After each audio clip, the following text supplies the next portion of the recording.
إن الحمد لله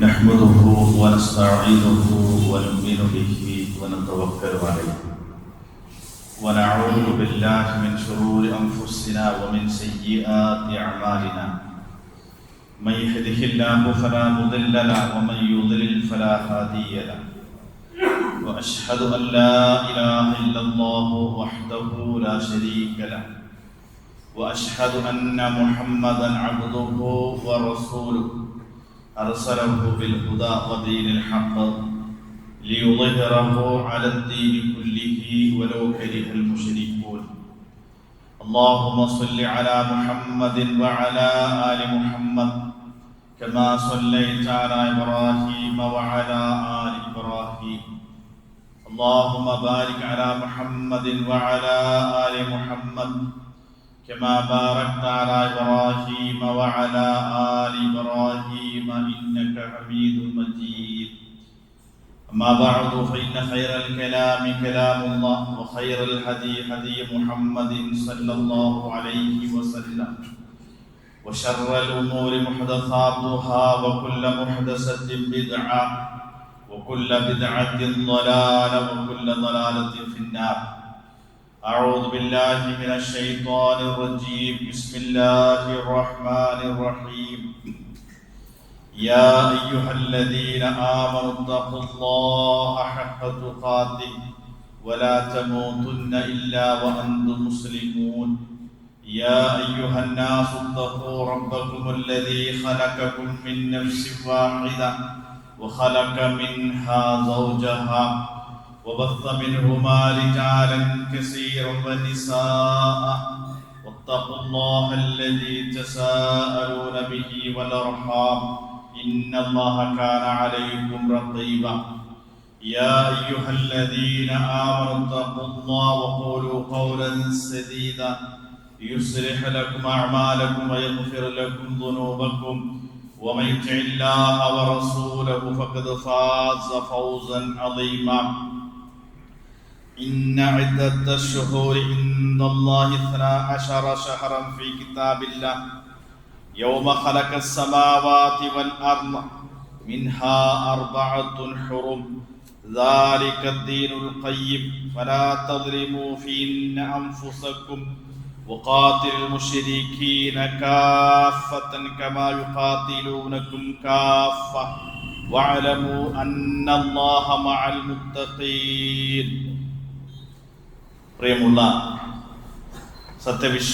വിശ്വാസിനികളെ, ജീവിതത്തിന്റെ എല്ലാ മേഖലകളിലും അല്ലാഹു സുബ്ഹാനഹു വ തആലയുടെ കൽപ്പനകളും നിർദ്ദേശങ്ങളും കഴിവിന്റെ പരമാവധി സൂക്ഷിച്ചും പാലിച്ചും തഖ്വയോടുകൂടി ജീവിക്കണമെന്ന് അതിന്റെ പ്രാധാന്യത്തോടും ഗൗരവത്തോടും കൂടി ഏവരെയും ഉണർത്തുകയാണ്, വസിയത്ത് ചെയ്യുകയാണ്. അല്ലാഹു സുബ്ഹാനഹു വ തആല ഇഷ്ടപ്പെട്ട രൂപത്തിൽ ജീവിക്കുവാനും അള്ളാഹുവിന്റെ തൃപ്തി കരസ്ഥമാക്കി ലോകത്തോട് വിട പറയുവാനും അള്ളാഹു നമുക്ക് തൗഫീഖ് നൽകി അനുഗ്രഹിക്കുമാറാകട്ടെ. വിശുദ്ധ ഖുർആനിലെ 9-ാം അധ്യായം സൂറത്തു തൗബയിലെ 36-ാമത്തെ വചനമാണ് ആമുഖമായി ഞാൻ ഓതി കേൾപ്പിച്ചത്. നമ്മളുള്ളത് ഹജ്ജിന്റെ മാസം എന്ന് പരിചയപ്പെടുത്തിയ ദുൽഖഅദ് മാസത്തിന്റെ അവസാനത്തിലാണ്. ഇൻഷാ അല്ലാഹ് ഏറ്റവും പവിത്രമായ ദുൽഹിജ്ജ മാസത്തിലേക്കാണ് നമ്മൾ പ്രവേശിക്കാൻ പോകുന്നത്. ഹജ്ജിന്റെ മാസങ്ങൾ എന്ന് പരിചയപ്പെടുത്തിയ മാസങ്ങളെ കൂട്ടത്തിൽ അല്ലാഹു സുബ്ഹാനഹു വ തആല നടത്തിയ ഒരു പരാമർശമാണ് ഞാൻ ഓതി വച്ച ആയത്തിലെ ആശയം. അല്ലാഹു സുബ്ഹാനഹു വ തആല പറയുന്നു, ഇന്ന ഇദ്ദത്ത ശുഹൂരി ഇൻദല്ലാഹി 12 ശഹറൻ ഫീ കിതാബില്ലാഹി യൗമ ഖലഖസ് സമാവാതി വൽ അർദ്. ആകാശഭൂമികളെ സൃഷ്ടിച്ച അന്ന് മുതൽക്ക് അള്ളാഹുവിന്റെ അടുക്കൽ മാസങ്ങളുടെ എണ്ണം 12ആണ്. 12 മാസമാണ് അള്ളാഹുവിന്റെ അടുക്കൽ ഉള്ളത്. എന്നിട്ട് അള്ളാഹ് തുടർന്ന് പറയാതെ മിൻഹ 4 ഹുറും, ആ 12 മാസങ്ങളിൽ 4 മാസം പവിത്രമായ മാസങ്ങളാണ്. ഏറെ പ്രത്യേകതകളുള്ള, ഏറെ ശ്രേഷ്ഠകരമായ അല്ലാഹു സുബ്ഹാനഹു വ തആല ആദരിക്കുകയും പവിത്രത കാണിക്കുകയും ചെയ്ത 4 മാസങ്ങളാണ് എന്ന് പറഞ്ഞു. ആ 4 മാസങ്ങൾ ഏതൊക്കെയാണെന്ന് ഖുർആനില് പ്രത്യേകമായ വിശദീകരണം ഒന്നും കാണാൻ കഴിയില്ല. പക്ഷെ നബി സല്ലല്ലാഹു അലൈഹി വസല്ലമ ആ 4 മാസങ്ങൾ ഏതൊക്കെയാണ് നബി സല്ലല്ലാഹു അലൈഹി വസല്ലമ വിശദീകരിച്ചു. അപ്പൊ അതിൽ നിന്ന് നമുക്കൊരു കാര്യം മനസ്സിലായി, വിശുദ്ധ ഖുർആൻ മനസ്സിലാകണമെങ്കിൽ റസൂലുള്ളാഹി സ്വല്ലല്ലാഹു അലൈഹി വസല്ലമയുടെ വചനങ്ങൾ കൂടി ചേർത്ത് വയ്ക്കുമ്പോൾ മാത്രമാണ് നമുക്ക് ആയത്തുകൾ കൃത്യമായി അതിന്റെ ആശയങ്ങൾ മനസ്സിലാക്കാൻ കഴിയുള്ളൂ. അപ്പൊ ഇവിടെ 4 മാസം പവിത്രമാണ് എന്ന് പറഞ്ഞതിൽ ഏത് മാസമാണ് നമ്മൾ എങ്ങനെ അറിയാം? ഖുർആനില് കൃത്യമായ ഒരു സൂചന ഒന്നുമില്ല. പക്ഷെ നബി സല്ലല്ലാഹു അലൈഹി വസല്ലമ വിശദീകരിച്ചു, സലാസുൻ മുത്തവാലിയാത്തുൻ, അല്ലാഹു സുബ്ഹാനഹു വ തആല പവിത്രമാണെന്ന് പറഞ്ഞ 4 മാസങ്ങൾ, അതിൽ 3 തുടർച്ചയായി വരുന്ന മാസങ്ങളാണ്. അതാണ് ദുൽഖഅദ, ദുൽഹിജ്ജ, മുഹറം, പിന്നെ റജബ്. മറ്റൊരു മാസമാണ് റജബ് മാസം. അപ്പൊ ഈ 4 മാസങ്ങളാണ് പവിത്രമായ മാസങ്ങൾ എന്ന് നബി സല്ലല്ലാഹു അലൈഹി വസല്ലം വിശദീകരിച്ചു. എന്നിട്ട് അല്ലാഹു സുബ്ഹാനഹു വ തആല പറയാണ്, ഈ പവിത്രമായ മാസങ്ങളെ കുറിച്ച് പറഞ്ഞപ്പോൾ അല്ലാഹു നമ്മോട് ഉണർത്തിയ ഒരു കാര്യമുണ്ട്. അതാണ് ഏറെ ശ്രദ്ധേയമായ കാര്യം. അല്ലാഹു പറയാണ്, ഫലാ തദ്ലിമു ഫീഹിന്ന അൻഫുസക്കും, ആ മാസങ്ങളിൽ നിങ്ങൾ നിങ്ങളോട് തന്നെ അക്രമം ചെയ്യരുതാണ്. അക്രമം ഒരു മാസത്തിലും ഒരു സമയത്തും ഇസ്ലാം അനുവദിക്കുന്നില്ല. യാതൊരു നിലക്കുമുള്ള അക്രമത്തെ ഇസ്ലാം അനുവദിക്കുന്നില്ല. പക്ഷെ പ്രത്യേകിച്ച് ഈ മാസത്തിൽ പറഞ്ഞു, ഈ മാസത്തിൽ നിങ്ങൾ നിങ്ങളോട് തന്നെ അക്രമം ചെയ്യരുത് എന്നാണ്. അവർ അത് എന്താണ് അവനവനോടുള്ള അക്രമം എന്ന് പണ്ഡിതന്മാർ ഒരുപാട് വിശദീകരണങ്ങൾ പറഞ്ഞിട്ടുണ്ട്. അതിലെ ഒരു വിശദീകരണം എന്താണെന്നറിയോ? ആ 4 മാസത്തിന്റെ പവിത്രത നിങ്ങളായി നഷ്ടപ്പെടുത്തിയാൽ അതിന്റെ നഷ്ടം ആത്യന്തികമായി നിങ്ങൾക്കാണ്. അപ്പോൾ ആ പവിത്രത കളങ്കപ്പെടുത്തുക വഴി അക്രമം നിങ്ങളോട് തന്നെ ചെയ്യലാണെന്നർത്ഥം. അക്രമം നമ്മൾ മറ്റൊരാളോട് ചെയ്യുന്ന അക്രമം, നമ്മൾ ആരും അവനവനോട് അക്രമം സ്വയം അറിഞ്ഞോട് ചെയ്യൂല്ലോ. മറ്റൊരാളോട് ചെയ്യുന്ന അക്രമം, തെറ്റ്, അത് അവനവന്റെ ലേബൽ ഒട്ടിച്ച കത്ത് മാതിരി തിരിച്ചു വരുന്ന അവർക്ക് തന്നെ. അവനവന്റെ അഡ്രസ് എഴുതി ഒരു കത്ത് പോസ്റ്റ് ചെയ്ത എന്താ, അത് അവനവനെ തിരിച്ചു വരും എന്നതുപോലെയാണ് നാം മറ്റുള്ളവരെ ദ്രോഹിച്ചാൽ ആ ദ്രോഹം നമ്മിലേക്ക് തന്നെ അതിന്റെ എല്ലാ അനന്തര ഫലങ്ങളും തിരിച്ചു വരും. അത് ഉറപ്പ്. അതാണ് അള്ളാഹുവിന്റെ ചര്യ. അപ്പൊ ഈ മാസത്തെ ആരാധിക്കുക വഴി, ഇതിന്റെ പവിത്രത കളങ്കപ്പെടുത്തുക വഴി അതിന്റെ നഷ്ടമാർക്കാണ്? അത് നിങ്ങൾക്ക് തന്നെയാണ്. അള്ളാഹുവിന്റെ ഇസ്സത്തിന് ഒരു കോട്ടവും സംഭവിക്കില്ല എന്നാണ്.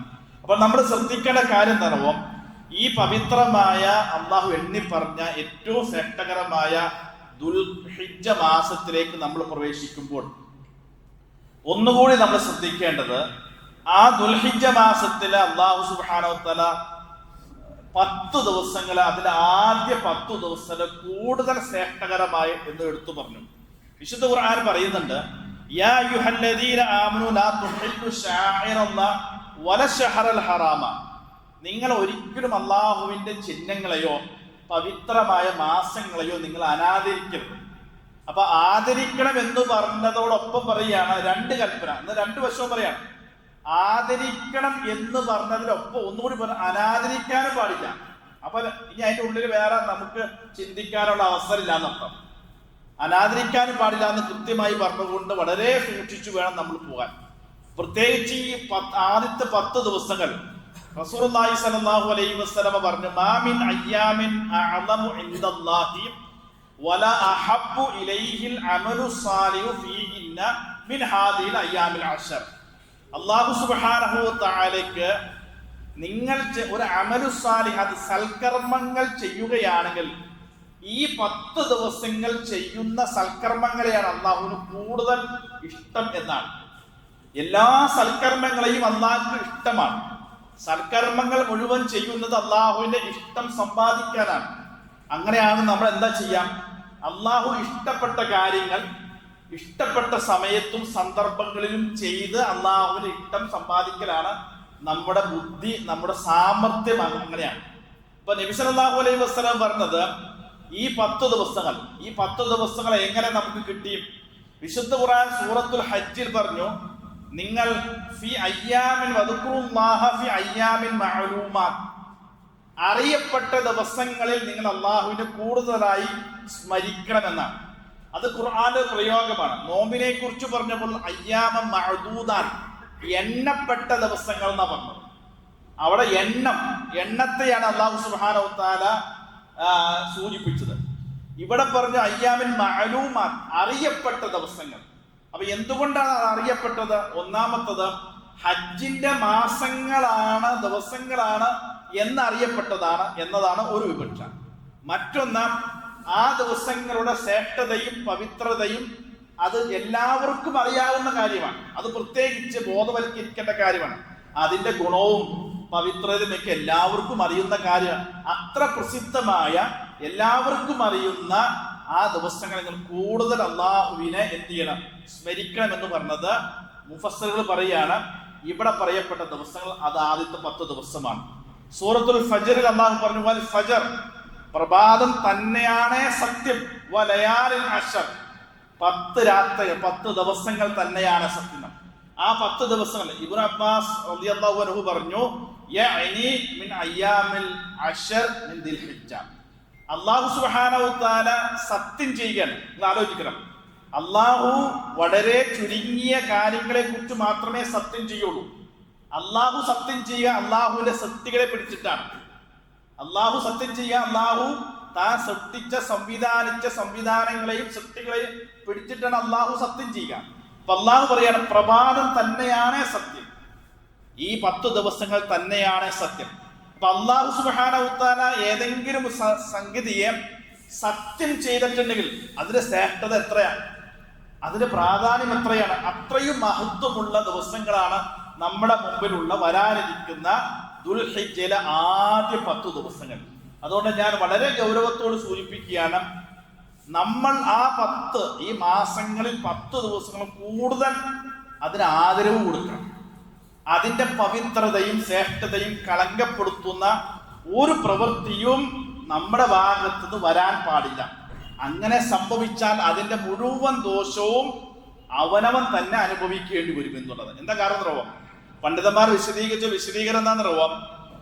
ഈ ദിവസങ്ങളിലെ പവിത്രത എത്രമാത്രം മഹത്തരമാണോ, അല്ലെങ്കിൽ ഈ ദിവസങ്ങളിൽ ചെയ്യുന്ന നന്മകൾക്ക് എത്ര അള്ളാഹുവിന് ഇഷ്ടമാണോ, തത്തുല്യമാണ് ഈ ദിവസങ്ങൾ നമ്മുടെ ഭാഗത്ത് വരുന്ന തിന്മകളുടെ ഗൗരവവും ഗുരുതരമായിരിക്കും. ദിവസം നമ്മുടെ ഭാഗത്ത് വരുന്ന തിന്മകൾ അത്രയും ഗുരുതരമായിരിക്കും അർത്ഥം. അള്ളാഹു ആ തിന്മകൾ ചെയ്യുക വഴി ആ ദിവസങ്ങളെ അനാദരിക്കലാണ്. അപ്പൊ ഒരു അല്പം സൂക്ഷ്മത എന്താണ്? നമ്മൾ പറയില്ലേ, ആദരിച്ചില്ലെങ്കിലും അനാദരവ് ഉണ്ടാകരുത്. അനാദരിക്കാൻ വളരെ ശ്രദ്ധിക്കണം. സൂക്ഷിച്ചില്ലെങ്കിൽ നമ്മുടെ പക്കൽ നിന്ന് ഒരു അനാദരവ്, അള്ളാഹുവിന്റെ മാസത്തെ ദിവസത്തെ അനാദരിച്ചു കഴിഞ്ഞാൽ അതിന്റെ അനന്തരഫലങ്ങൾ, തിക്തഫലം ജീവിതത്തിൽ നമ്മൾ പേറേണ്ടി വരുമെന്ന സത്യം തിരിച്ചറിയേണ്ടതാണ്. അപ്പൊ നമുക്ക് എങ്ങനെയാണ് ഈ ദിവസങ്ങളെ ആദരിക്കാൻ കഴിയുക എന്നുള്ളതാണ്. ഇസ്ലാം ആദരവ് കൃത്യമായി പഠിപ്പിച്ചിട്ടുണ്ട്. അതിനെ കൃത്യമായി ആരാധനകൾ കൊണ്ട് സജീവമാക്കുക എന്നതാണ് ഇസ്ലാമിന്റെ ഉദ്ദേശം. അല്ല പ്രത്യേക ആദരവൊന്നുമില്ലല്ലോ, ആരാധനകൾ കൊണ്ട് സജീവമാക്കലാണ്. വളരെ നബി സല്ലല്ലാഹു അലൈഹി വസല്ലമയെ കുറിച്ച് പറഞ്ഞത്, നബി സല്ലല്ലാഹു അലൈഹി വസല്ലമ ഈ ദിവസങ്ങൾ കൂടുതലായി നോമ്പ് അനുഷ്ഠിച്ചിരുന്നു എന്നുള്ളതാണ്. അപ്പൊ ഐച്ഛികമായി നിരുപാധികമായി നമുക്ക് ഈ 10 ദിവസങ്ങൾ നോമ്പ് അനുഷ്ഠിക്കാം. അപ്പൊ തുടർച്ചയായി 9 ദുൽഹജ്ജ് 9 നോമ്പ്, അറഫ നോമ്പ് എന്ന് പറയുന്ന നോമ്പ് ഏറെ പുണ്യമുള്ളതാണ്. ഇൻഷാ അല്ലാഹ് നമുക്ക് സമയത്ത് സൂചിപ്പിക്കാം. അപ്പൊ അതിന് മുമ്പുള്ള 1 മുതൽക്ക് എത്ര ദിവസം വേണം നമുക്ക് നിരുപാധികം, അതിന് പ്രത്യേകം പറയേണ്ടതില്ല. ഒരാൾക്ക് ഏത് നന്മയും വർദ്ധിപ്പിക്കാലോ നബി സല്ലല്ലാഹു അലൈഹി വസല്ലം പ്രോത്സാഹിപ്പിച്ചതാണ്. അപ്പൊ നന്മകളുടെ കൂട്ടത്തിൽ ഏറ്റവും അതിന് പണ്ഡിതന്മാരെ എങ്ങനെ കണ്ടെത്തിയെന്നറിയോ? റമദാനിനെ സംബന്ധിച്ചിടത്തോളം അല്ലാഹു സുബ്ഹാനഹു വ തആല കൂടുതൽ നമ്മോട് സജീവമാക്കാൻ പറഞ്ഞത് റമദാനിന്റെ രാത്രികളാണ്. റമദാനിന്റെ അതുകൊണ്ടാണ് ഖിയാമുൽ രാത്രി നിസ്കാരം രാത്രിയാക്കിയത്. അപ്പൊ രാത്രി എങ്ങനെ സജീവമാക്കേണ്ടത്? അത് ഇഅ്തികാഫിരുന്ന് രാത്രി നമസ്കരിച്ചുകൊണ്ടാണ്. രാത്രികൾക്കാണ് എന്ത് റമദാനിന്റെ ശ്രേഷ്ഠം. ലൈലത്തുൽ ഖദ്റൊക്കെ രാത്രിയല്ലേ. അപ്പൊ അപ്പൊ ദുൽഹിജ്ജയെ സംബന്ധിച്ചിടത്തോളം ഇതിന്റെ പകലുകൾക്കാണ് ശ്രേഷ്ഠത. രാത്രികൾക്ക് ശ്രേഷ്ഠത ഇല്ല എന്നല്ല, രാത്രിയേക്കാൾ കൂടുതൽ ശ്രേഷ്ഠത പകലുകൾക്കാണ്. അപ്പൊ പകലിൽ സജീവമാക്കാൻ പറ്റിയ ആരാധന ഏതാ? ഒരു സംശയമില്ല, നോമ്പ് രാത്രി പറ്റില്ലല്ലോ. നോമ്പ് രാത്രി അനുഷ്ഠിക്കാൻ പറ്റില്ല. പകല് അനുഷ്ഠിക്കാൻ പറഞ്ഞ ഏക ഇബാദത്ത് അത് നോമ്പാ. അപ്പോൾ പകല് സജീവമാക്കണമെങ്കിൽ നോമ്പ് അനുഷ്ഠിക്കലാണ് ഏറെ ഗുണകരം, ശ്രേഷ്ഠത എന്ന് പറഞ്ഞതുകൊണ്ട് നമുക്ക് നിരുപാധികം ആ നോമ്പ് അനുഷ്ഠിച്ചുകൊണ്ട് നിർബന്ധമായ നിലക്കല്ല, നമ്മൾ അതിന് വീഴ്ച വരുത്താതെ പരമാവധി നോമ്പ് അനുഷ്ഠിച്ച് ആ മാസത്തെ ആ ദിവസത്തെ ധന്യമാക്കാൻ ശ്രമിക്കാം. പിന്നെ ധാരാളം സുന്നത്ത് നമസ്കാരങ്ങൾ, നമ്മുടെ റവാത്തിബ് അടക്കമുള്ള എല്ലാ ഫർള് നമസ്കാരങ്ങളും ജമാഅത്തായി നമസ്കരിക്കാൻ ശ്രമിക്കുക. സുന്നത്ത് നമസ്കാരങ്ങൾ വർദ്ധിപ്പിക്കാം, രാത്രി നമസ്കാരങ്ങൾ വർദ്ധിപ്പിക്കാം, ഖുർആൻ ഓത്ത് സാധാരണ ദിവസത്തേക്കാൾ കൂടുതൽ വർദ്ധിപ്പിക്കാം, ദിക്റുകൾ, സ്വലാത്തുകൾ, തഹ്ലീലുകൾ ഒക്കെ വർദ്ധിപ്പിക്കാം. ആ തക്ബീറും തഹ്ലീലും നമ്മളിങ്ങനെ വർദ്ധിപ്പിച്ച് ആ 10 ദിവസത്തെ സജീവം നമ്മൾ ലൈവായി നിർത്താൻ കഴിഞ്ഞാൽ നമുക്ക് ആ മാസത്തെ ദിവസത്തെ ആദരിച്ച കൂട്ടത്തിൽ നോക്കൂ. അള്ളാഹു പറയാം, ഞാൻ ആദരിച്ച ദിവസങ്ങളെ ആദരിച്ച ഒരു മനുഷ്യന്റെ ശ്രേഷ്ഠത എത്രയായിരിക്കും അള്ളാഹുവിന്റെ അടുക്കൽ. അതുകൊണ്ട് നമുക്ക് അള്ളാഹു ആദരിച്ചവയെ നമുക്ക് അള്ളാഹു ഇഷ്ടപ്പെട്ട രൂപത്തിൽ അതിനെ ഉപയോഗപ്പെടുത്താൻ ശ്രമിക്കുക എന്നുള്ളതാണ് എനിക്ക് നിങ്ങളോട് സൂചിപ്പിക്കുക. അതുകൊണ്ട് പരമാവധി നന്മകളിൽ സജീവമായി നമ്മൾ നന്മകൾ കഷ്ടമാക്കാൻ പറ്റണം. ഒരു ഗുരുതരമായ അല്ലെങ്കിൽ ചെറുതായ തെറ്റുകൾ സംഭവിക്കാതിരിക്കാൻ ഒരു അല്പം സൂക്ഷ്മത കൂടി നമ്മൾ പാലിക്കണം എന്നുള്ളതാണ് ഒന്ന്. രണ്ടാമത്തെ സംഗതി എന്ന് വെച്ചാൽ നമുക്ക് ചെയ്യാനുള്ളത് ഒന്ന് ബലികർമ്മം, ഉളുഹിയത്തെ സംബന്ധിച്ചത് അത് നേരത്തെ പറയണം. എന്താ കാരണം എന്നറിയോ? നമുക്കൊരു തയ്യാറെടുപ്പുണ്ട് ഉളുഹിയത്തിനെ സംബന്ധിച്ചും. പൈസ ഉള്ളവർ പെരുന്നാളിന്റെ അന്ന് പിടിച്ച അറക്കൽ മാത്രമല്ലല്ലോ, അർത്ഥം അന്ന് മതി. പെരുന്നാളിന് അതിനെ പിറ്റേത് കഴിഞ്ഞിട്ട് അർത്ഥം മതി.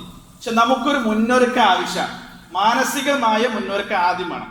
അപ്പോ സാമ്പത്തികമായ കഴിവുള്ള ആളുകൾ ഒരു ബലിമൃഗത്തെ അള്ളാഹുവിന്റെ തൃപ്തിക്ക് വേണ്ടി അള്ളാഹുവിന്റെ മാർഗത്തിൽ അറുക്കാൻ കഴിയുന്നവർ നേരത്തെ കൂട്ടി അതിന് ഒരുങ്ങണം എന്നുള്ളതാണ്. ഇനി അതല്ല, സ്വന്തമായി അറക്കാൻ കഴിയില്ല, ഷെയർ ചെയ്യാൻ ആളുകൾക്കും ചെയ്യാം. അതെന്താണ് ശ്രദ്ധിക്കണം എന്നറിയാം. നമുക്ക് ചിലപ്പോൾ ആ ഉദഹീയത്തിന്റെ ഒക്കെ പൈസയൊക്കെ ചിലപ്പോൾ പെരുന്നാളിന്റെ തലേ ദിവസമൊക്കെ കൊടുത്താൽ പൈസ കൊടുത്താൽ മതിയായിരിക്കും. പക്ഷെ ഒരുങ്ങൽ അപ്പം പോരാ, ഒരുങ്ങൽ നേരത്തെ ഒരുങ്ങണം. അപ്പൊ എനിക്ക് കൊടുക്കാൻ തീരുമാനം ഉണ്ടെങ്കിൽ ദുൽഹജ്ജ് 1 മുതൽ നമ്മൾ മാനസികവും ശാരീരികമായി ഒരുങ്ങിക്കഴിഞ്ഞു. എന്താ മാനസികമായി ഒരുങ്ങാൻ എന്ന് പറഞ്ഞാൽ മനസ്സ് പാകപ്പെടുക എന്നുള്ളതാണ്. ശാരീരികമായിട്ട് നബി സല്ലല്ലാഹു അലൈഹി വസല്ലം പറഞ്ഞു, ഒരാൾ ഉദ്ഹിയ്യത്ത് അറക്കാൻ തീരുമാനിച്ചു കഴിഞ്ഞാൽ ദുൽഹിജ്ജ 1 മുതൽ എന്നാണോ അവനവന്റെ ബലിമൃഗത്തെ അറക്കുന്നത് അന്ന് വരെയും മുടികളും നഖവും എടുക്കാൻ പാടില്ല എന്ന് പറഞ്ഞർത്ഥം. നമുക്ക് ചില ആളുകൾക്ക് അസ്വസ്ഥതയാണ്, അത് തുടർത്തിക്കൊണ്ടു പോകാൻ പല കാരണങ്ങളൊക്കെ പറഞ്ഞിട്ടാണ്. നോക്കൂ, നിങ്ങൾ ആലോചിക്കും, ഒരു 10 ദിവസം പോലും നമുക്കത് സഹിക്കാനും ക്ഷമിക്കാനും കഴിയുന്നില്ലെങ്കിൽ നമ്മുടെയൊക്കെ ഈമാന്റെ ഗ്രാഫ് എവിടെയാണെന്ന് അവനവൻ ആലോചിച്ച് നോക്കും. അപ്പൊ നമ്മൾ അതിന് പ്രിപ്പയർഡ് ആകണം, കഴിവുള്ള ആളുകൾ. എന്താ കാരണം? ഈ ബലി നമ്മുടെ ഒരു ഉദ്ഹിയ്യത്ത് കുറെ മാംസം കിട്ടുള്ളൂ എന്ന് മാത്രം വിചാരിക്കരുത്, വലിയ പ്രാധാന്യമുള്ള സംഗതിയാണ്. ഇസ്ലാമില് ആദ്യമായി നടപ്പിലാക്കപ്പെട്ട ഒരു ആരാധന കർമ്മത്തെ കുറിച്ച് നോക്കിക്കുക, അത് ബലിയാണ്. ആദം നബി അലൈഹി സ്വലാത്തു വസ്സലാമിന്റെ മക്കൾ ആദ്യമായി ചെയ്തു എന്ന് പറയുന്നത് ഒരു ബലിയാണ്. അപ്പൊ ബലിയാണ് തുടക്കം. ഇനി നമ്മുടെയൊക്കെ ജീവിതത്തിന്റെ തുടക്കം എന്ന് ആലോചിച്ച് നോക്കും. പക്ഷെ പ്രായമുള്ള ആളുകൾ നമ്മുടെയൊക്കെ പഴയ കാലത്ത് ചിലപ്പോൾ നടത്തിയെന്ന് വരൂല. ഒരു മുസ്ലിമായ ഒരു കുട്ടിയുടെ ജീവിതം തുടങ്ങുന്നത് എവിടെ നിന്നറിയാം? അഖീഖ എന്ന ബലിയിൽ നിന്നാണ്. അഖീഖ അർത്ഥകൊണ്ടാണ് ആ കുട്ടി ഈ ലോകത്തേക്ക് ആ ഫിത്രത്ത് നേച്ചർ പൂർത്തിയാക്കി വരുന്നത് എന്നർത്ഥം. അപ്പോൾ അതുകൊണ്ടാണ് ബലിക്ക് ഇസ്ലാമിൽ വലിയ പ്രാധാന്യമുണ്ട് എന്ന് മനസ്സിലാക്കാം. അതുപോലെ ഒരു ബലിക്രമമാണ് ഉദ്ഹിയ്യത്ത്. ത്യാഗനിർഭരമായ ഒരു ചരിത്രം അടങ്ങിയിരിക്കുന്നത്. ഇസ്മായിൽ നബി അലൈഹിസ്സലാം സ്വന്തം രക്തത്തിൽ പിറന്ന മകനെ അറുക്കുന്ന മാനസിക അവസ്ഥയിലാണ് ഇബ്രാഹിം നബി അലൈഹിസ്സലാത്തു വസ്സലാം ആ ഇസ്മായിൽ നബിക്ക് പകരം ഒരു ആടിനെ അറുത്തത്. ഹൃദയം പറിച്ചു കൊടുക്കുന്നതിനേക്കാൾ വലിയ മാനസികമായ വൈകാരിക തിങ്ങി നിന്ന ഒരു രംഗമാണ്. അപ്പൊ നമ്മളും നമ്മുടെ ഉദ്ഹിയ്യത്തിനെ അങ്ങനെ കാണണം എന്നാണ് എനിക്ക് പറയാൻ. അതുകൊണ്ട് നമ്മൾ മാനസികമായി ഒരുങ്ങി അതിനു വേണ്ട എല്ലാ കാര്യങ്ങളും തയ്യാറെടുപ്പും നടത്തി നമ്മൾ അതിന് തയ്യാറാകണം. ഇനി അതല്ല, ഇപ്പൊ ഈ 10 ദിവസങ്ങളിൽ നോമ്പൊക്കെ പ്രയാസമുള്ളവർക്ക് തിങ്കളും വ്യാഴക്കും നോക്കാലോ. അപ്പൊ 2 കൂലി കിട്ടും. തിങ്കളാഴ്ചത്തെ നോമ്പിന്റെ കൂലി കിട്ടും, ആ ദുൽഹിജ്ജ 10ന്റെ ആ ശ്രേഷ്ഠതയും കിട്ടും. നമുക്ക് പ്രയാസമൊന്നുമില്ല. അപ്പൊ ഏതായാലും ശരി, ഈ 10 ദിവസങ്ങളുടെ പവിത്രത നഷ്ടപ്പെടുത്താത്ത രൂപത്തിൽ ഉപയോഗപ്പെടുത്തുക. അല്ലാഹു സുബ്ഹാനഹു വ തആല നമുക്ക് എല്ലാവിധ തൗഫീക്ക് നൽകി അനുഗ്രഹിക്കുമാറാകട്ടെ.